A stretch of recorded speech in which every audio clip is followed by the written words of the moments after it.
ছোটোবেলায় যখন একঘেয়ে খাবার খেয়ে খেয়ে আমার খুব বোর লাগতো, মা তখন আমার জন্য ডিমের এই রেসিপিটা বানিয়ে দিত, যেটা আমি খেতে খুবই ভালোবাসতাম। তো মা আজকে আবার আমার বাড়িতে আসাতে, আমি মাকে বলাতে মা সঙ্গে সঙ্গে আমার জন্য ডিমের এই রেসিপিটা বানাতে শুরু করে।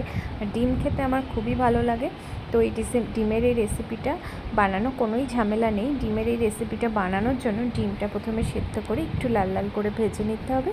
কড়াইয়ে তেল দিয়ে তাতে গরম মশলা ফোড়ন দিয়ে একটু মোটা মোটা করে পেঁয়াজগুলো কাটতে হবে, টমেটোগুলো কুচি করে নিতে হবে, আর কাঁচা লঙ্কা দিতে হবে, আর আদা রসুন বাটা দিয়ে বেশ ভালো করে ভাজা ভাজা করে নিয়ে তার মধ্যে নুন, হলুদ, ধনের গুঁড়ো, জিরের গুঁড়ো দিয়ে নাড়াচাড়া করে কষিয়ে নিয়ে অল্প একটু গরম জল দিয়ে সেটা ঢাকা দিয়ে পেঁয়াজগুলো একদম নরম হওয়ার জন্য আর জলটা মরে গিয়ে একটু মাখা মাখা হওয়ার জন্য রেখে দিতে হবে। তারপর ঢাকনা খুলে ভেজে রাখা ডিমগুলো দিয়ে ডিমগুলো একটু কেটে কেটে দিতে হবে, আর একটু এটার মধ্যে চিনি অ্যাড করতে হবে, দিয়ে আবার ঢাকা দিয়ে রেখে দিতে হবে। দিয়ে ডিম আর মশলার সঙ্গে যখন একদম মিশে যাবে তখন ঢাকনাটা খুলে ওপর থেকে গরম মশলার গুঁড়ো ছড়িয়ে দিলেই ডিমের এই রেসিপিটা রেডি হয়ে যাবে। আপনারাও একদিন এইভাবে বাড়িতে বানিয়ে দেখবেন, খেতে খুবই সুস্বাদু লাগে, গরম ভাতের সাথে খেলে খুব ভালো লাগে।